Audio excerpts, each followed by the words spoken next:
Ukhozi ibuye umdlalo oyintandokazi enkundleni zokuxhumana i-Shut Up Men Are Talking laphana kakhulu laphana ku-YouTube. Sawubona kunombukelo wami kophi nakophi lafuna khona nombuso njengamanje. Kubuyela la yena Mathanda Cawusi Ntombi umqamela amehla akabanyeze baqamela umathi kwaze ngala kwethu ngabe usukulokho lokuqala ngicotha nje ukulungela upress i-subscribe button wenza sure ukuthi uyalike kuze njalo masifaka ama-video kube wena uqala uthola notification.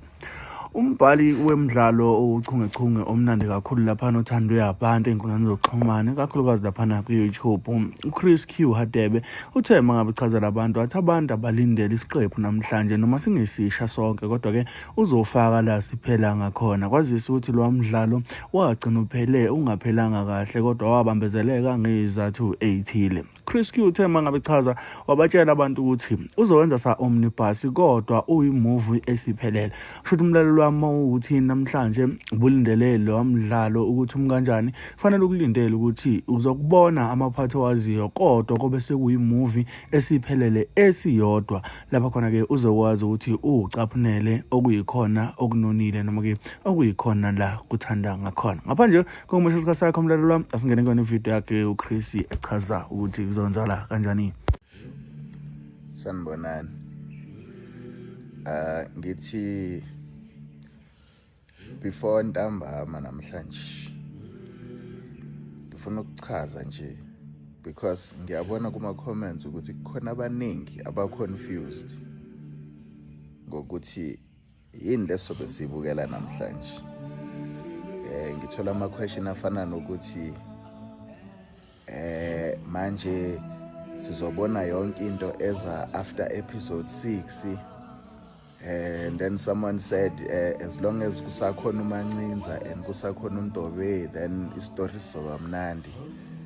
And ngiyabona ukuthi abantu abaningi aba-understand ukuthi yini leso besibukela namhlanje.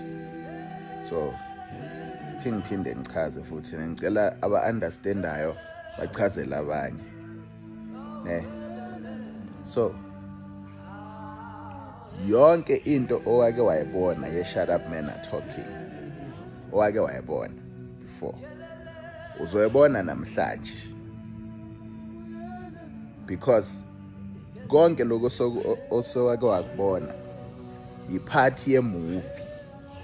I-Shut Up Men Are Talking yashuthwa kwi-movie but then mina ngayihlephula kancane nganifakela yona ku-YouTube.